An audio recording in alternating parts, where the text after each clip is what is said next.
bisika biye bazwami pona bolandi biso na masolo maye tozali nango pona maye matali bomoi bwa biso matondo mingi tokolika ete longonia na tata mokelu ya bikelamu biso longonia po ete bandeko na biso bayamba longonia na biso ya 4 janvier 59 oyo bazali ndakisa ya koloba ete tolembi minioko tolembi lokuta tolembi pasi tolembi moyibi tolembi kindoki tolembi motema mabe tolembi likunia na bongo loposo pembe tikela biso bomoi na biso pe mabele na biso. Alors, les gars qui n'ont nini dans le 4 janvier 1959, tout qui bat toi bête histoire yo ozala qui na tango wana peu ozali intellectuel pour comme beaucoup mingi voici ma lettre mukando yo comme nazana mususu kuna na bureau kuna okomaka pe mingi oyoka ka pe mingi nini les gars comme mukolo wana oyo koko na yo mama na yo ayebisaka yo oyo yo tanga na ba livre nga penza na babuku na tangi te tangi te kasi eloko tokoki toloba nano yambo tokoki kolobela 4 janvier te po 4 janvier eza ebotamaki kobotama nini ebotaki 4 janvier mundele ndenge bandeko babandaki kolanda mwa yambo awa bolandi baelema oyo eleki ya Léopold D ebandaki na AIC Association Internationale d'Afrique wana ezwi Afrique centrale nsima nango ntango bakaboli mabele ya Afrique na conférence de Berlin nde sikoyo Léopold D azwi eteni oyo ebengamaki état indépendant du Congo. État indépendant du Congo oyo ezalaki propriété privée ya Léopold D na bandi bolandaki mpe malamu na biteni yango ya yambo wana bautilize violence basali force publique basali la police coloniale bautilize violence po bavandisisa exploitation pe bavandisisa bokonzi na bango. Donc Stanley azalaki tyran azalaki penza mobomi basali pona intérêt na même ba policier nde bozomona ba pem wana passé wana ba pem ba police militaire ya tango wana baza na service ya mundele ndenge bazalaki bongo. Donc mundele a utilisé ba moyens nyonso po avandisa makambo na y compris église ndenge zalaki ezaki na service ya mundele ceux qui bazoni yokola bino epai boye donc église nde aza kosunga bino bondima pasi donc aza kosunga l'état colonial anyokola bino malamu malamu nde ndenge wana zolo bato so babeti yo ngambo yo bakisa lisusu litama mosusu babakisa nde aza koteya bino te elengi na esengo na babola po bokokende likolo. Donc nyonso ezalaki koaffaiblir bato donc église ezalaki na service ya bacolonisateur. Alors na bapasi nyonso bato bazalaki koyoka injustice oyo mundele azalaki na yango fimbo même classe botangi kelasi na torture kelasi ozobanda yango na fimbo soki bakosi yo na mateya olingi otuna ta motuna to oyanoli lolenge oyo bapeseli yo te po yo omoni te ndenge bapeseli yo eza yango te bakobeta yo fimbo esali te bato bavandisi bozoba na mituna bango bato bamoni te ndakisa soki batuni na mundele na moto moyindo mundele atangisi ke koko ya moyindo azalaki sauvage mundele azalaki civilisé soki oyanoli te te koko na nga azalaki civilisé bakobeta yo fimbo okomata klasi te esengeli kaka oyanola te nde ye mundele azalaki civilisé nde bato na somo wana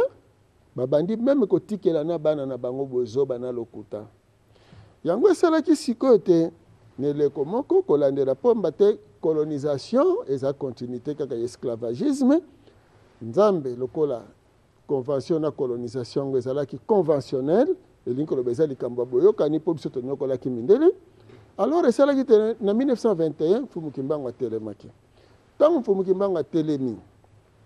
mpo na kolamusa bayindo basosola ete makambo ya mindele eza makambo ya mabe epai na biso eza lokuta epai na biso na mangomba na bango ya losambo eza mpona koboma biso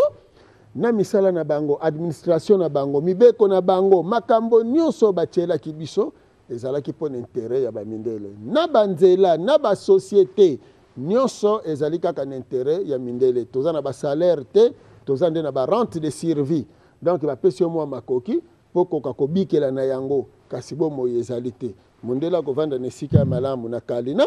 yo okiti bayo bakotia yo na cité indigène okoki kotonga ndako ya monene te na bamboka okoki kotonga ndako ya brique ya kotumba te kaka ndako ya nzete na ndako ya ndele otongi ndako ya monene oza na fimbo na Kisasa bokolala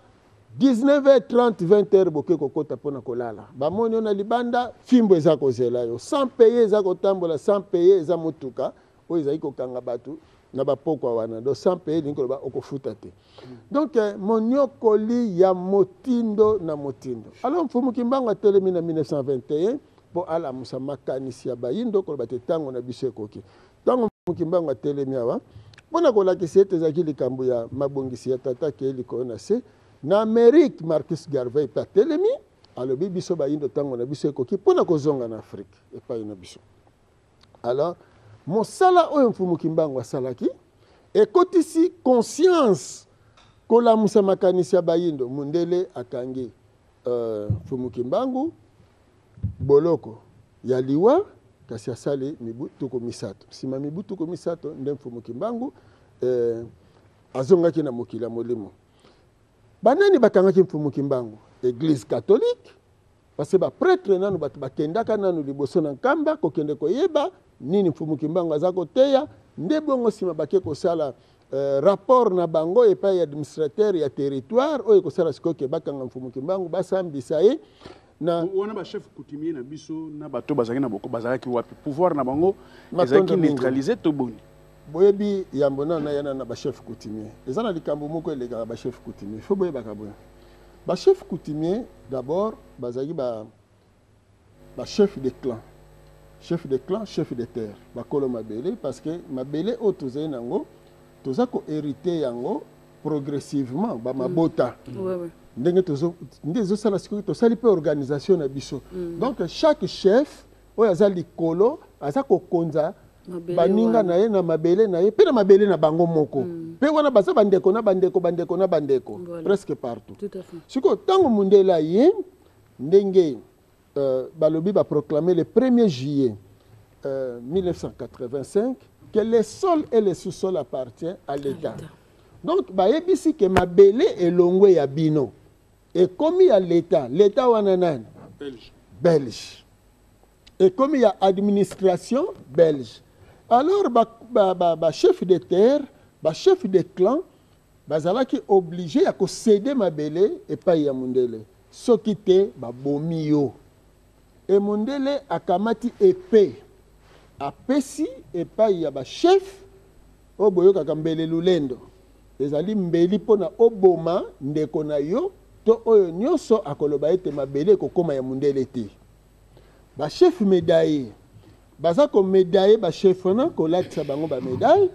po ba servir mundele yango ko sala sikoyo ke ba coutumier to lobela bongo do ba chef de clan ba nkumu wana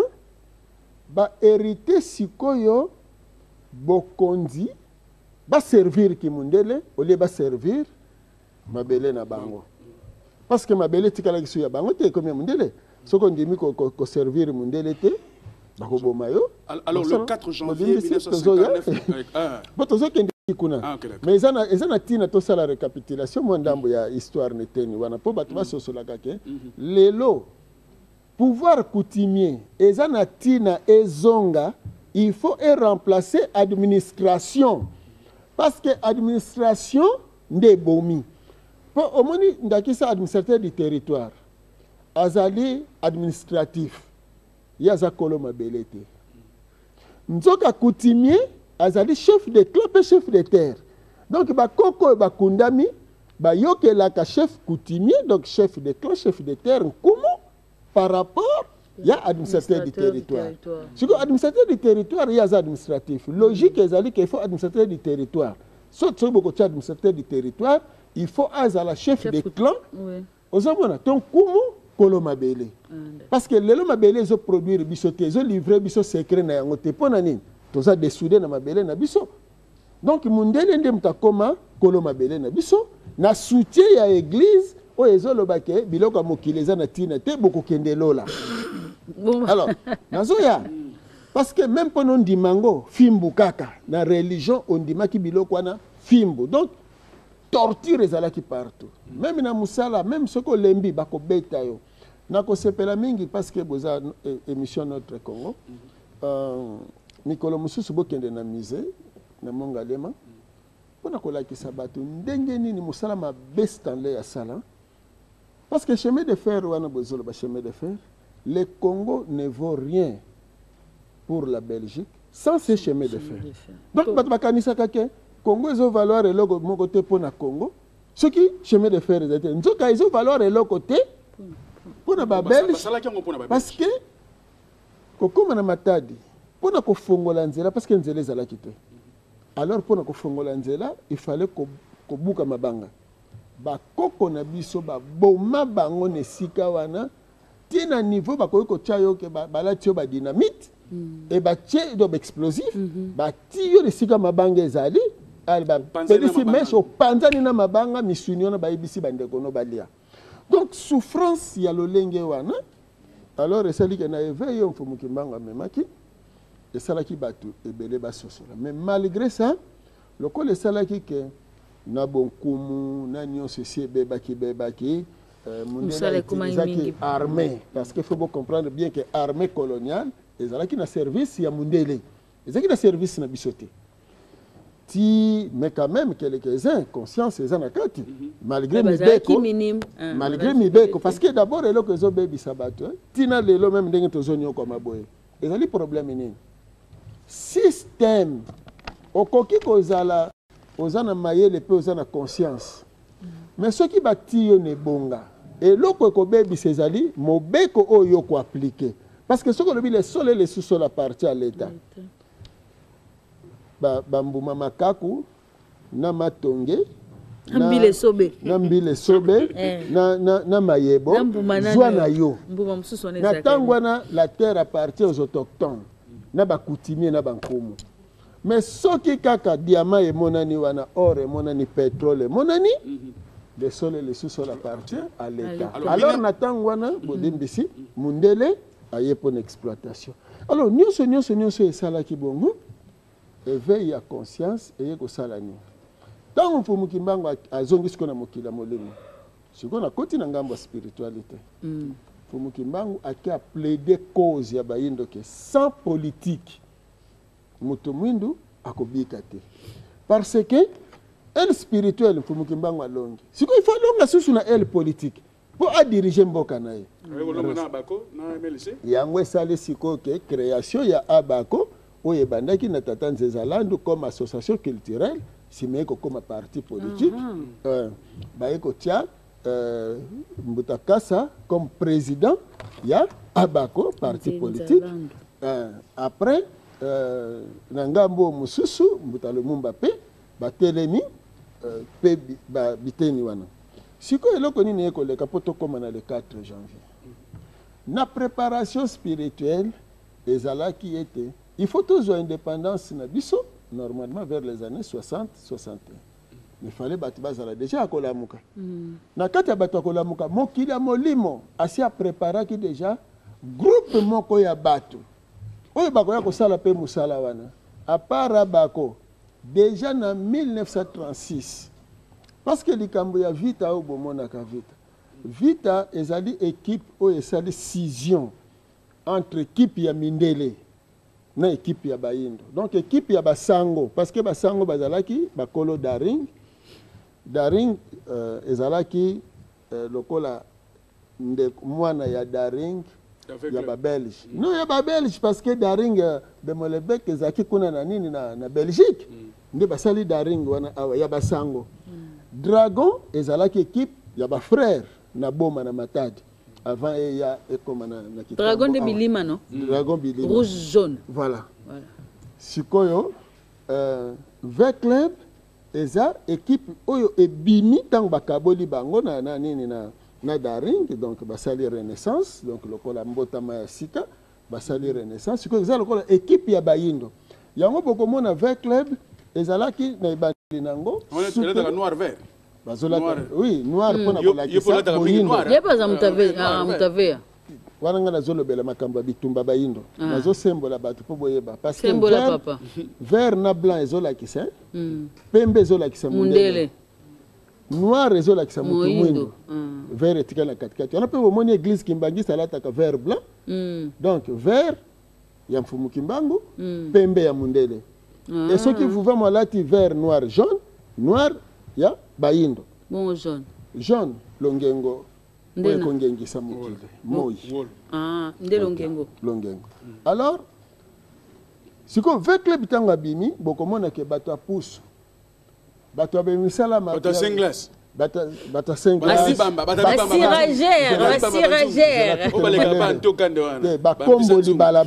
bakomboli balabala donc bato wana bato bandeki nano kokumisa parce que daring ezalaki équipe ya bana classe ya baintellectuel bana ya Anne awa na Anne kuna nde wana sikoyo vert club ebimi lokola équipe populaire sikoyo ya population ya bendigène voilà likambo te alors sikoyo esali ke vert club bango ntango eye bongo ekomi siko équipe moko elongaka kaka nde tata ya Coutinho Fernando tata na ye azali parmi mitu ya vert club na ntango wana alors bacommerçant ya bazombo na ntango wana na Angola te awa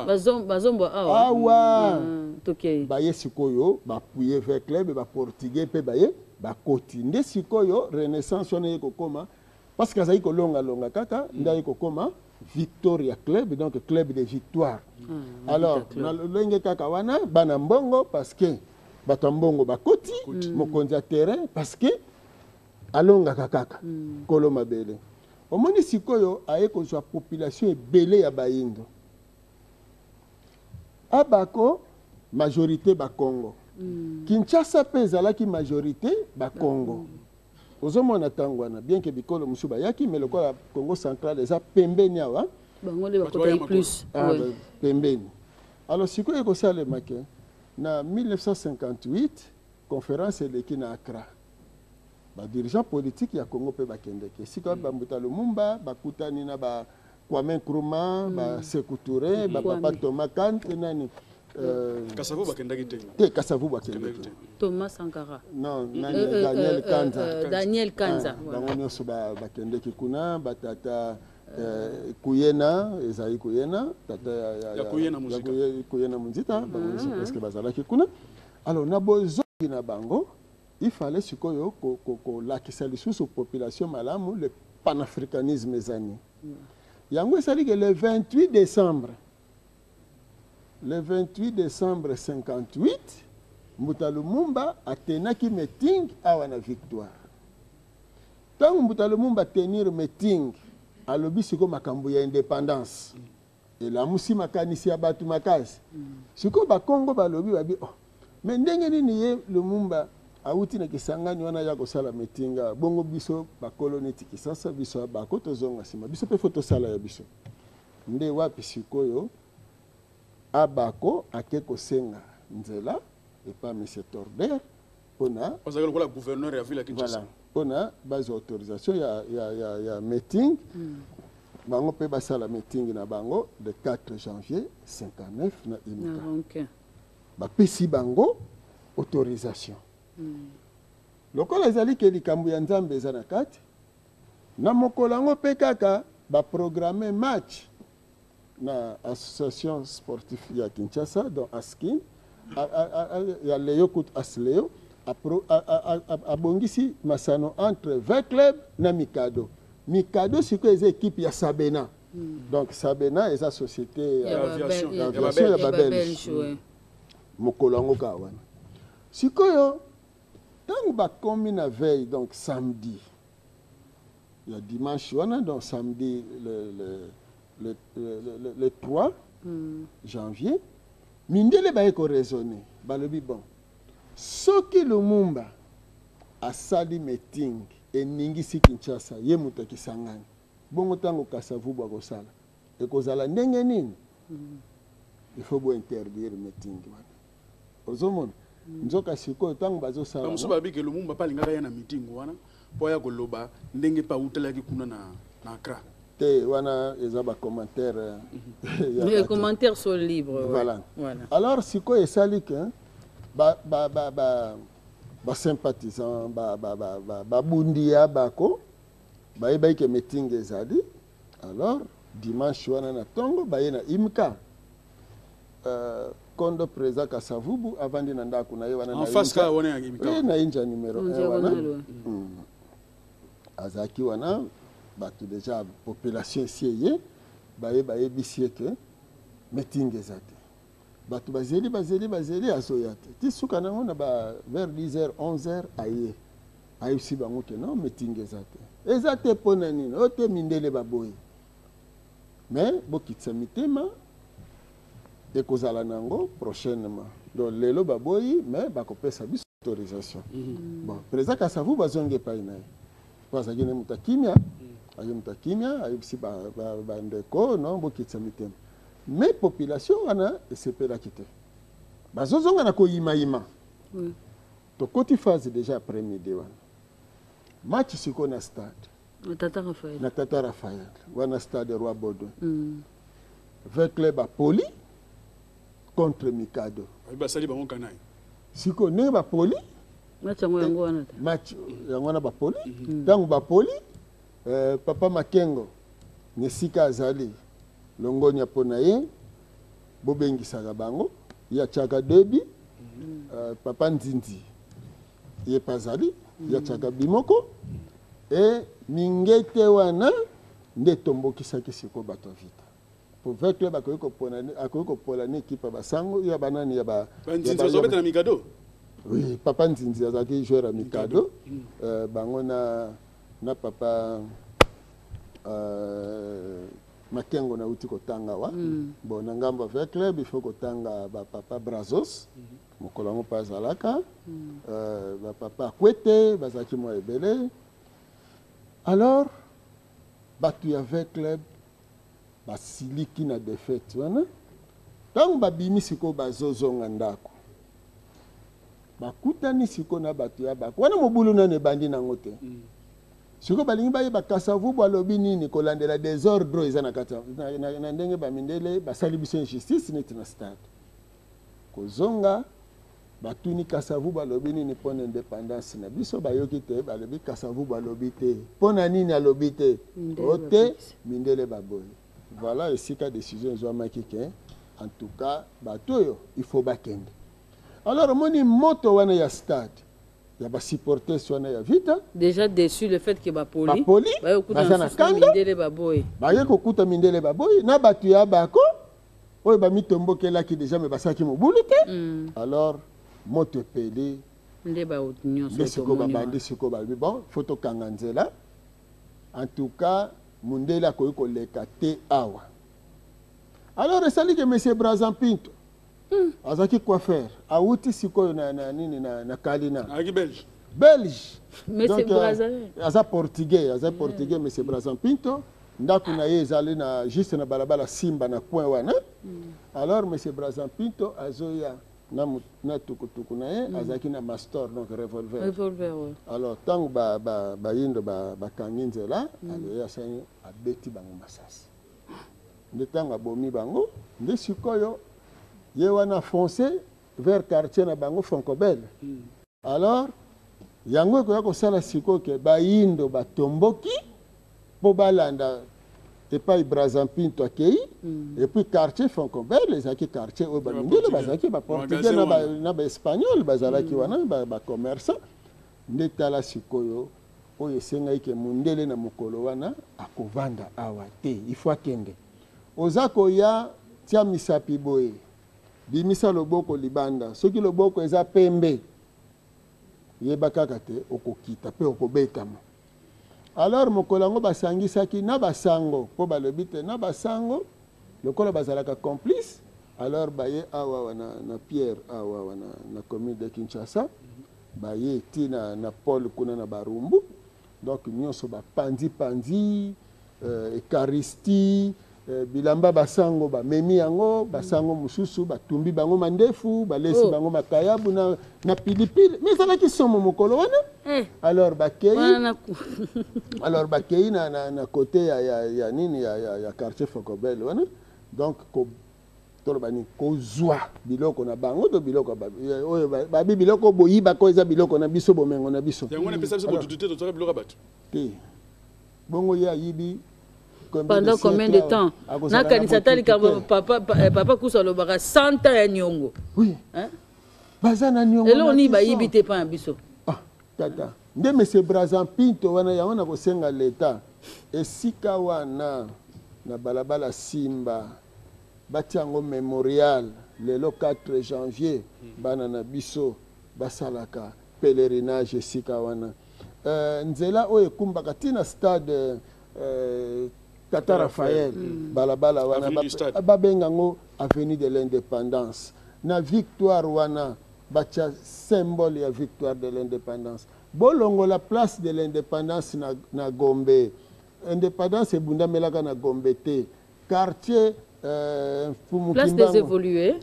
Place des évolués. Juste la gare centrale. Na palais de la justice. Moi na liboso wana na palais de la justice. Ah d'accord, oui oui. Place wana nde bataki place de l'indépendance. Côté tenait de Gombe wana. Oui, oui, Etali ezotala palais de la nation. Place du 30 juillet na gare. Donc balongola. Alors au moins 4 janvier wana ndenge bato batomboka ki na mindele bake na Brazzaville. Kimi bake Brazzaville. Alors esali siko ke na kata kotomboka wana mundele siko ya luki nani auteur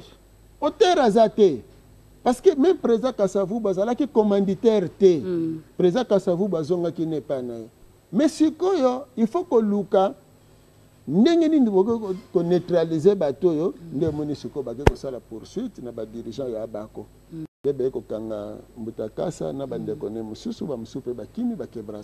alors qu'on dit que l'échec est collectif, la victoire est individuelle. Papa Nkusu to Zongelio to kendaki pona ko pesa ba veu na bandeko pona ko ba ke mobu malamu ndenge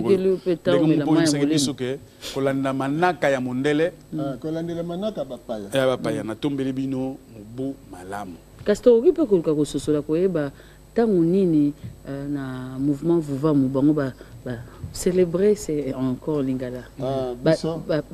célébraka na lingala les arabes célébraka célébraka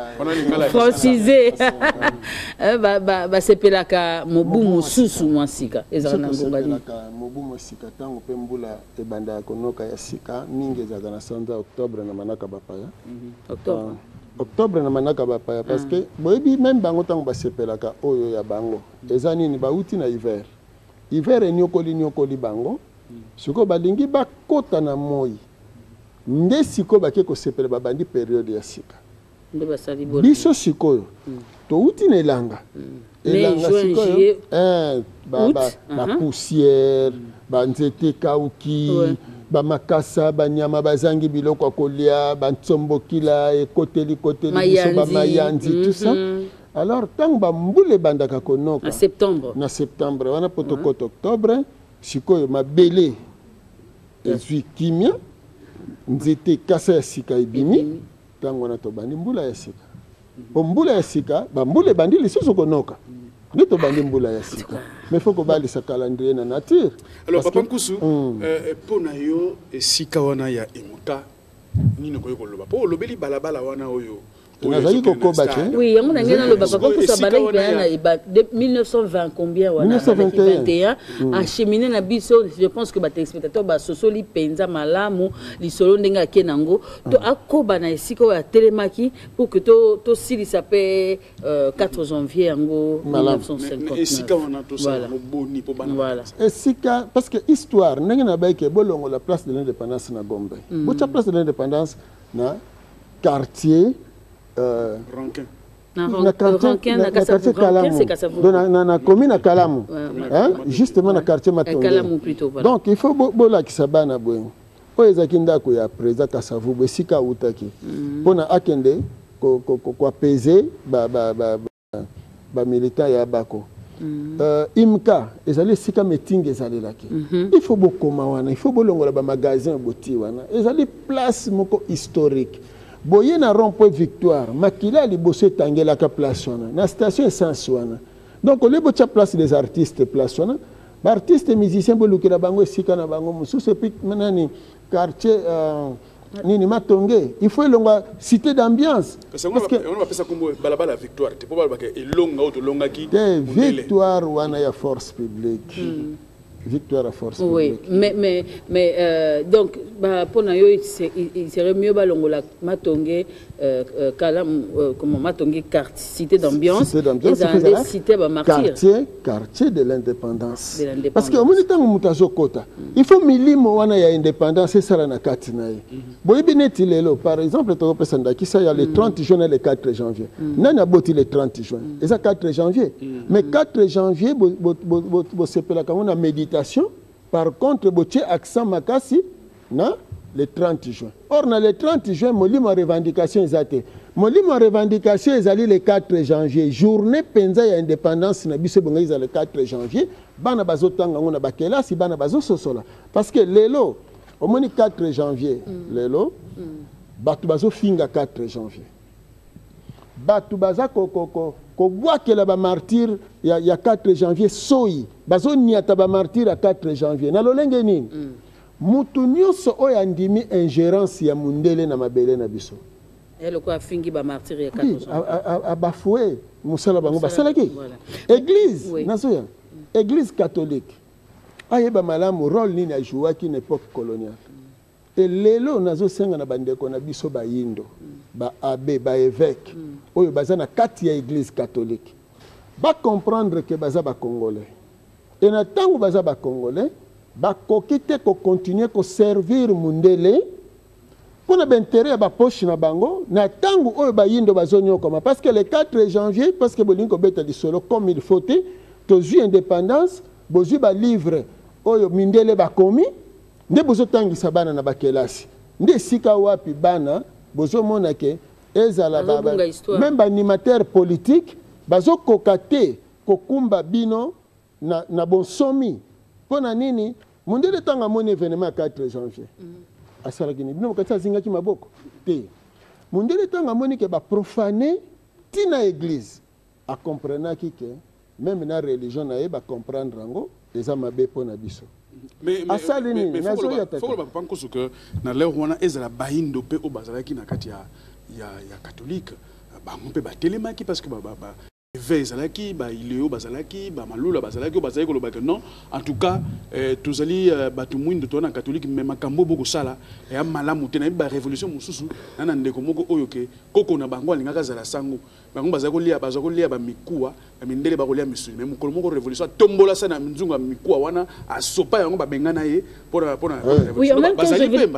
temps na ko ta place wana est-ce qu'ils ont parti protestant bazali o ba ki non na makambo soko lobi non il faut bien un système soko tikali na système lobi non te ozomona parce que lelo omoni eza na biloko ebele bozo ko kolimbolela bana malamu te ya on a lingi bien tocha accent esika wana oui mais nalingi na lo papa ko souffrir matonga roko batozaka esika wana ya le 4 janvier ko comprendre l'importance il y a le 4 janvier yo moko to lobi tout à l'heure revendication ya indépendance yo moko lobi ki date ya indépendance il fallait qu'ils aient le 4 janvier 59 et non le 30 juin mais tant o ezo ki poto ko matina le 30 juin parce que to qui est de 4 janvier 59 à 4 janvier 60 c'est un an to d'ici quelques mois au moins que temps on est permettait que moto père soso là que ça valait maintenant la peine de revendiquer de se lever donc il y a qui déclenchement pour que toi aussi ça le 30 juin parce que ça pouvait quand même pas se faire directement soulèvement là il y a 4 janvier et automatiquement indépendance non il fallait que le processus c'est ça là c'était important mais justement Congo a zindi lisusu a zongi na colonisation pendant temps na temps wana parce que Mundela se prépara qui en conséquence mais Congolais pas se prépara qui te Congolais azoki temps ko se préparer te Lumumba se prépara qui te na lobby bien même buta Lumumba suka ki baboma ki na banani mais avant baboma ye ça qui quand même quelque chose yo ka kana malamu ba Congolais tant balamu ki bongo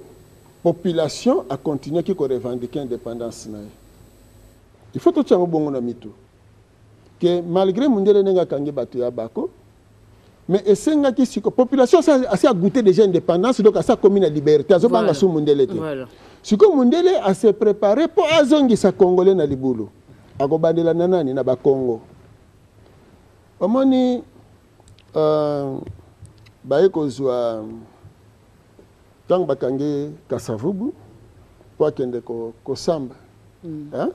Wana zaki bourgmestre. Wana za bourgmestre. Bakangi quand même. Oui, aza biso yina no président ya Bako parce que aki président ya Bako be élection yeko salema yeko koma bourgmestre bangona batata Kanza. Omoni bourgmestre ya quelle commune? Dendal, Kasavubu, commune ya Kasavubu. Omoni Mindele babandi nano ko travailler siko ba psychologie ya ba ya ba yin.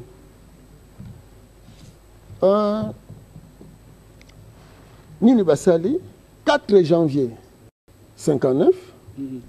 till le 25 till le 24 décembre il y a 59 Mindele sikoyo monsieur Pétion a vu papa de Angenda regroupement ya Bangunza Kintwadi na balabala Busu Jano na Kasavubu numéro 100 bazi bango non numéro 98 na Kasavubu batindi papa di Angenda pour a regrouper bangunza wana na kombo ya Yesu pe basale la Bible baboya molima mfumu kimbango baye ko accorder papa di Angenda personnalité juridique création ya église kimbangiste. Donc église kimbangiste ezali église catholique ya bayindo sikoyo. Osomona. Yango ba comment l'église de Jésus-Christ oui. Par son envoyé parce que ouais.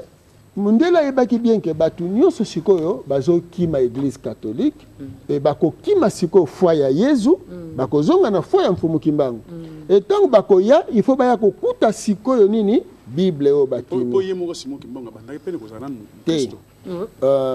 Yesu pe azalaki na croyance ya foi ya ba Romain. Attends Yesu yozaki ta. Na lobi kombo ya Jésus. Hein? Yango na te kombo bapesaka po abotama nango.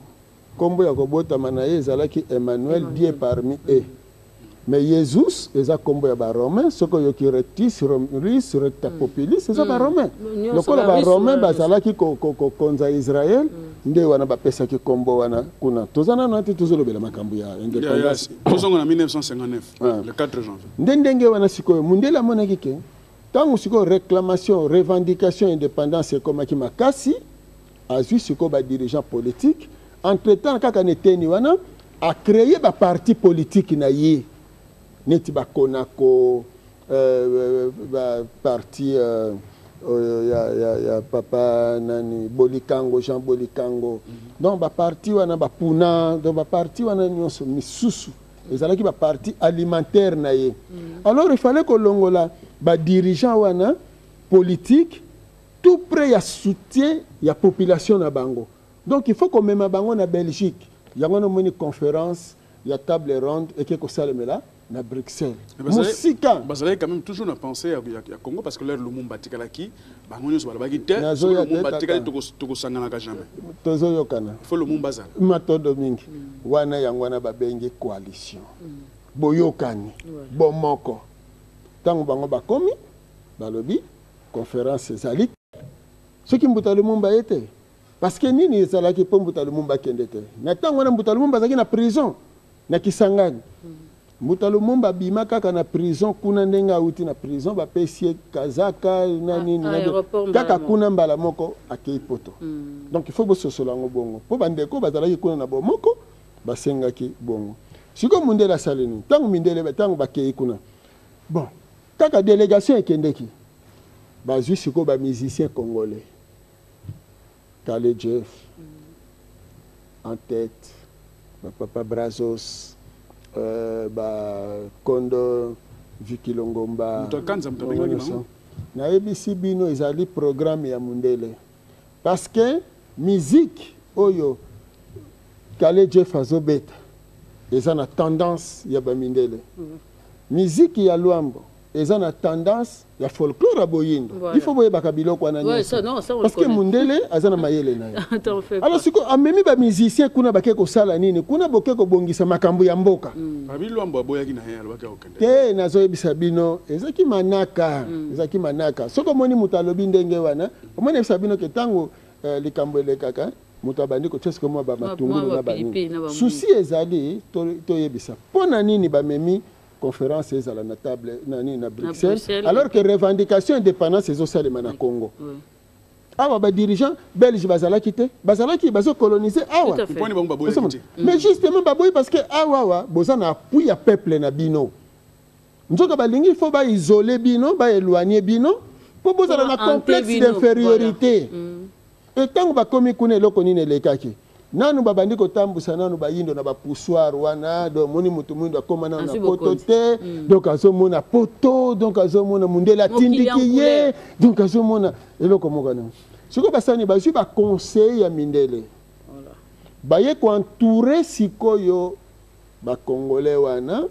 o bakende ki pona makambo indépendance po basalela bango mobeko oyo e corrigir Congo ya indépendance. Et ce que basalini basali kaka o babengaki loi fondamentale. Donc constitution wana o babengaki loi fondamentale yango nde muté bomi sikoyo indépendance ya Congo. Le président règne mais ne gouverne pas. Ndenge roi zali bongo e batie mibeko bokotanga kelasi kaka na français. Église nini ko kambabino kaka église catholique. Donc système éducatif, programme, et que la concis et pas y a belge, donc nous sommes et les sols et les sous-sols les autres continuent que la kaka y a mindele nini bomengo ya ba congolais que la kaka ba mindele donc il faut tout vivre kaka le kola ba mindele et le lenge wana bozana droite ya ko sala mando ke pa ina bino bozana droite ya komi lobela ya kokende na boyindo donc bozaka kawana il faut continuer na kimundele. Merci beaucoup Papa Nkusu tozongela sima toloba meilleur vœu na professeur Kabisa Boniface o azolanda biso o ya féliciter Papa Nkusu na maloba nyonso na makanisi nyonso azokoloba pona Congo na bike professeur Kabisa toyambaka e mbalebele awazali monko pe o azali na penser ndenge moko lokola Papa Nkusu o kebiso mo photo travailler to kende liboso na lobi pe bon anniversaire tout à l'heure. Nous hommes longs, bon anniversaire na Laïne, Safi na biso Laïne, anniversaire na ye, ezaki lobby. Le quoi bazo ki antenne bozo ki tetanga rotala moi sur les qui toko. Yewana. Anniversaire na ye, bon anniversaire nzamba batila ye, apesa Jesus Maele, caméra na ye kola na RTNC. Et kola caméra na ye kola basi oyo ba simbaka caméra ba koma ebele. Bon anniversaire pe na gouverneur Aïa il y a Congo central, tout le bus paye bon anniversaire naïe, on a mon faut zalaga tata wana Saint-Esprit, ou faut zalaye, faut zalaga wadiongo som la pesi, il y a Matubwana bon anniversaire naïe, puis bon anniversaire na ba oyo nyonso ba botamaki na mukolo, il y a le 4 janvier 1959 Nzambe abatela bino. Alors Papa Nkusu omuni inere umelakate kendaka mbango maloba koloba na yo ekosila lelo te totikali bobele na 2 minutes ya pamba le pona lelo ba ya suka nino ko koloba pona le 4 janvier ya lelo oyo ba congolais nyonso batikala na yango ata lelo yo zate baloba maloba otoyoka ngo pa ya Papa Nkusu matondo lelo ko tokoloba boye bandeko na biso basopaki makila pona indépendance soki lelo tozoloba ba élection eza pona indépendance wana ezalaki. Ce qui est le politicien, le candidat président de la République, le député, le 4 janvier. Ce 4 janvier, ceux qui revendiquent l'indépendance, alors, tout ça, c'est Congolais. Il y a un président de la République parce que c'est un symbole de l'indépendance. Ndenge oyoyo, aboyi mbongo ya mindele kota na élection. Ndenge Mzee Kabila aboya kiko defa mbongo ya bamindele matondo mingi a continuer kaka na ligne wana po abimisa malamu Congo oyo na maboko ya ba Belge et naza ko senga na ba Congolais boye bakake bandeko basopaki makila na bango ezalaki pona indépendance et non continuité ya colonisation babundaki po mabele ezonga na maboko na biso po to changer il faut constitution ya mboka oyo échanger tolongwa na constitution coloniale tozonga na constitution congolaise donc mabele ezonga na maboko ya bana Congo na maboko ya bankumu et tant que président a signé code minier il faut bosser pela kanango oui yango ni na bana ba congolais boy o bazo servir mindele botika ko servir mindele tant ba ko proclamer ba résultat bondima ndenge ko bimela bondima ndenge ko bimela po Congo azana posa kimia tozana posa total à liboso et toza ko senga na ba politiciens ya ba tendance nyonso bomoni eloko ya munene bouti ko sala tangu oyo bino boyoka ni ke prolongation esalema po ba poussa les 30 makile sopanité po boyoka naki yango la kisi ke Congo soki to vande sika moko makambo ko tambola malamu amen alors bandeko ya église catholique obo bandiko lobate no bino bozoze la vérité quelle vérité bozoze la donc ndenge bopelisa moto le 4 janvier donc ndenge bozala na kan ba mindele ndenge botambusa te conférence nationale souveraine bobebisa yango ba congolais bokoka ko réconcilier bango te bokabola bango lisusu bozo continuer ko kabola bango tina lelo tata mama mutu ayoka catholique te nazo yebisa bino ngai mfumukusu nazo yebisa bino soki te ayoka nzambe alobi boye bolingo bayindo foto lingana biso na biso alors comment yo yakoloba ke vérité yozo zelango non le mettre l'autre mais yo ose déjà vérité vérité yozo linga ya likanisi na yo donc on y va le oh yozo penser alors na yo ki lisusu te no tozo silisa tata eza na tina ba congolais ba la musa conscience na bango Amérique atala makambo ya Amérique na ba moto ne ezopela kuna botika ba congolais ezalité ote be élection ngele kelité be élection eza crédible pona nini parce que ce qui est crédible était opposition belake ko voter té lokola ke ko voter c'est kaza sûr que ça merci crédible. Beaucoup merci alors pona yango peuple congolais nabiteni nyoso bozali masoleza nango milai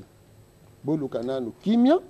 to bunda etumba ya indépendance parce que bandeko basopaki makila le 4 janvier tina lelo bazolela balobi makila na biso botiango wapi ceux qui bino bozoteka mboke pa ba mindele c'est que tumba na biso ezangi tina alors pour ne tumba ezala na tina yango na biso tokendela ki na ambassade Amérique ya nene ya Belgique to yebisi pe ba Belgique bo bozolanda biso ndenge to yaki to tiki memo pe to yebisa ki bino ke pasi ya Congo euta ke pa na bino tozozela biyano alors congolais zala na confiance ya yo moko zala na confiance que ceux qui to sangani na bomoko toko kende liboso et jeunesse mutame mabino te na gauche droite avenir na bino nde tozo bongisa lelo soki boko vanda kimia boye bisabaye bake na ba élection o ya gagner to pesa ye maboko biso banso bisika ba faute kozala tango pona mboka kende liboso totala awawa nde tolingi bobongisa teni oyo awawa alors congolais nyonso azala na étranger azalawa boya poto tonga mboka na biso ekenda liboso kolomboka bukaka mboka na ete abomaka mboka na ete soki France atindi yo Amérique atindi yo Angleterre atindi yo loba zela toya kobuke pa na bino kasi epai na biso te tala makambo ya ba gilet jaune tala makambo ba congolais te botika ba congolais bazala na makambo na bango ba bonisa venir na bango merci beaucoup merci to komatondo mingi totombeli bino na manaka bapaya mbula ezala malamu pona bino merci beaucoup après le 6 kimia ekobana yango merci beaucoup to pesi mabele ya bakoko eloko moko mabe kozala te bato akobanga botika kobanga bakoko baza ya kotelema loba mabele ya kodefa. Merci Papa Nkusu. Merci Papa Nkusu. Merci na maman Mwamboui à zone à partir à Matete, maman na Rosi Nadine. Merci na bino nyonso tokutani na poso oyekoya totiki bino na maboko ya Luizo Mulongo. Merci na équipe technique na bino nyonso oyo na mukona lelo boyo kozongisa matondo pono ba o bakufaki pour le 4 janvier to na bino Longonia. Merci beaucoup. Pona ndambo tika le baya na mongo ko musiko. Pona na longwe kaka na ke matadi mayo mongo Congo. Toke ko ba masolo 4 janvier. Merci beaucoup. Télévision Ngongo.